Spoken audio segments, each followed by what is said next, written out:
So we go into the Olympic lifts first.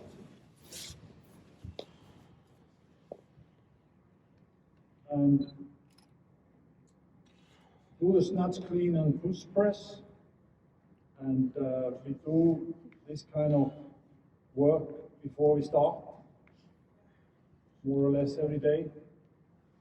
Like you see, he holds this bar up here, and it goes all the way down. It's very flexible, even though he's that big and strong. Then press, sit down and press behind the neck.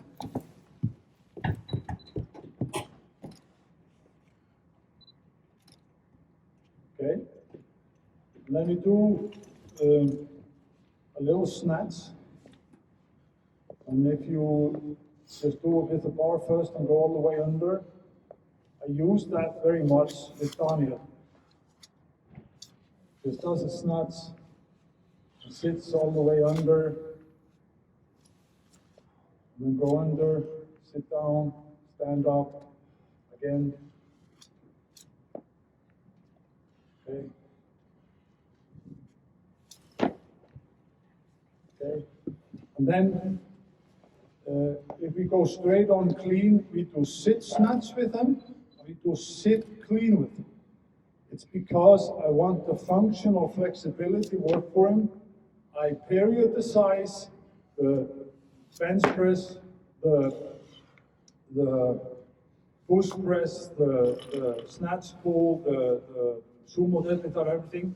I use this always on day 1 and day 4 in all programs.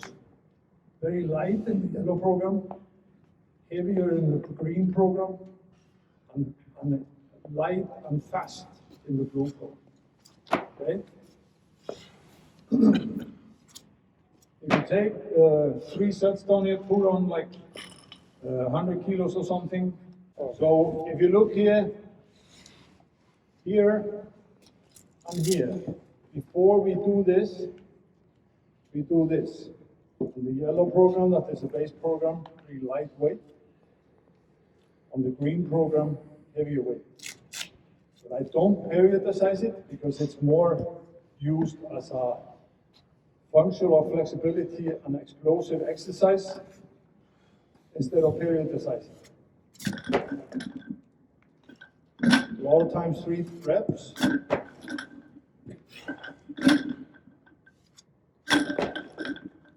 Good.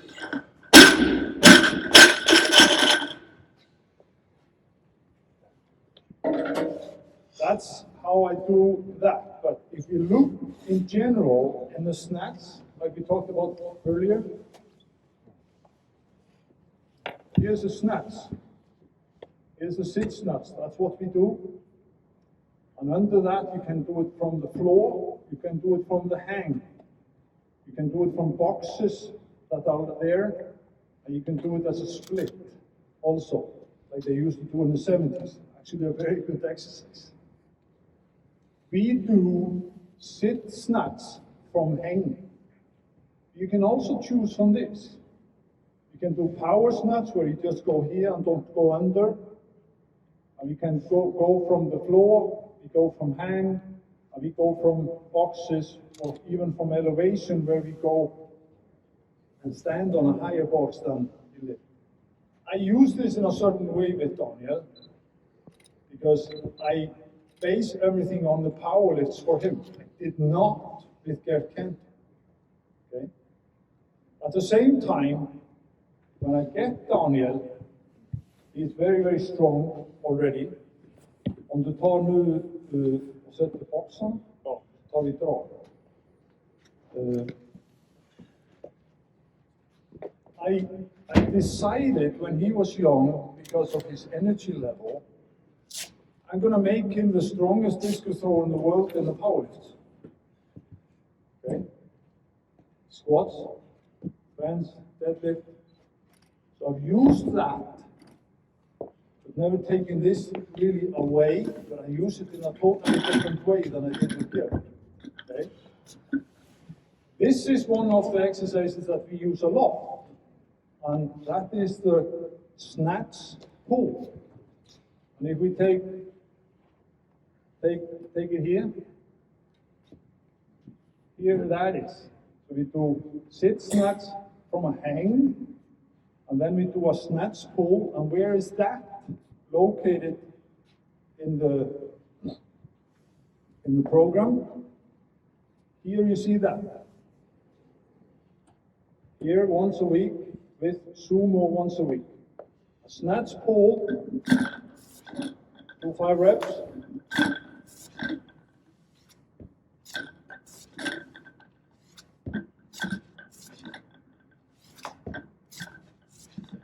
What is this good for?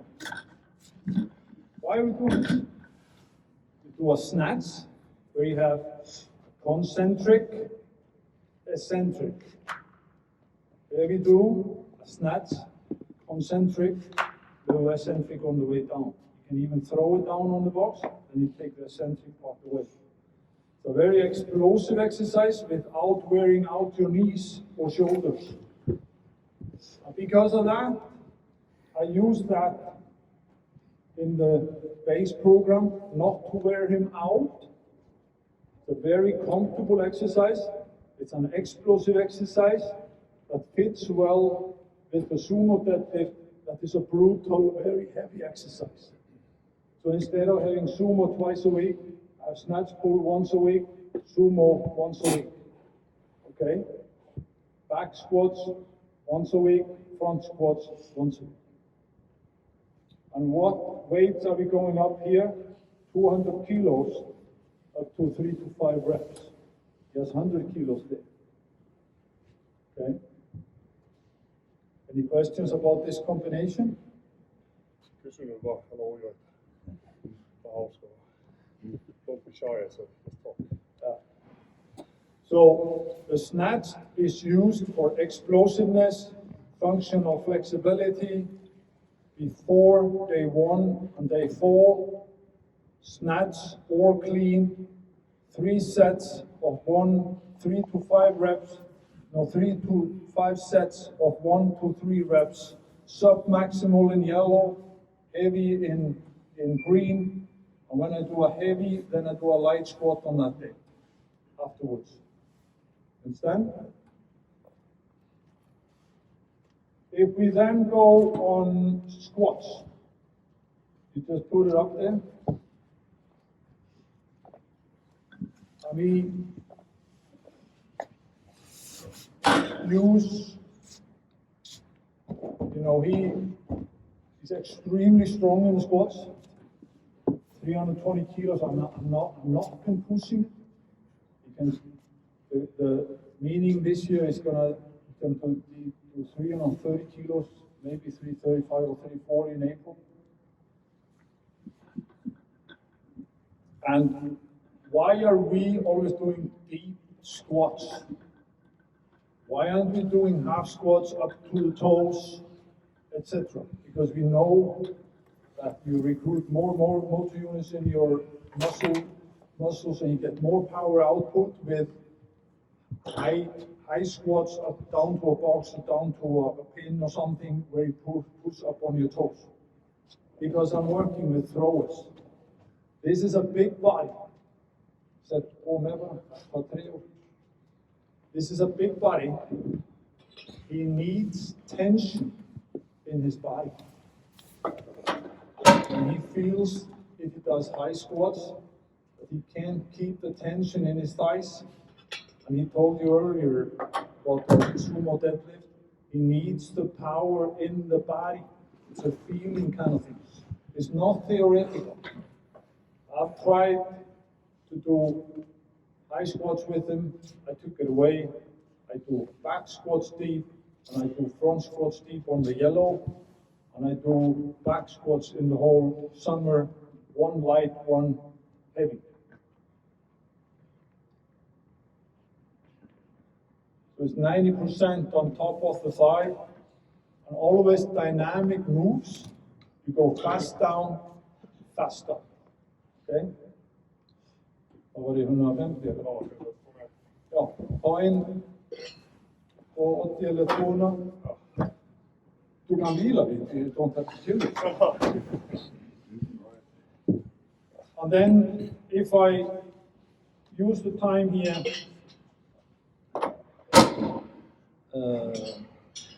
to show a film.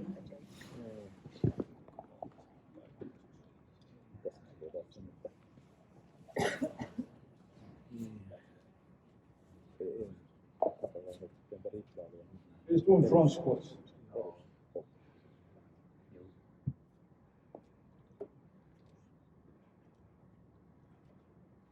Fast down, fast up, always dynamic. Eccentric, concentric, eccentric, concentric. I've never used front squats heavy for him.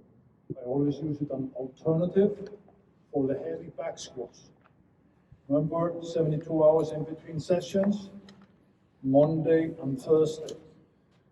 Day 1, day 4, back squats on day 1, front squats on day 4. Front squats lighter, back squats heavier. Makes you tremendously strong.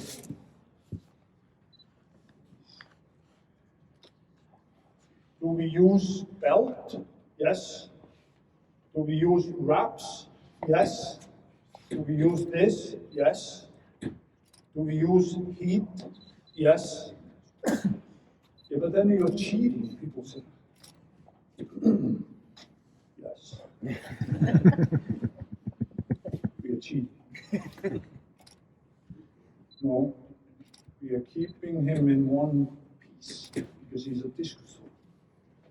So if he does 400 kilo deadlift, 320 kilo squats,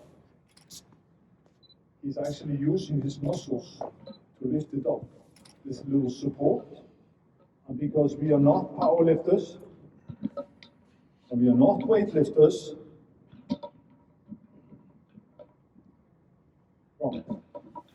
we are not powerlifters, we are not weightlifters, we are never going to have as good technique here as a powerlifter or weightlifter, but we are going to have a good enough technique that we are not going to hurt ourselves.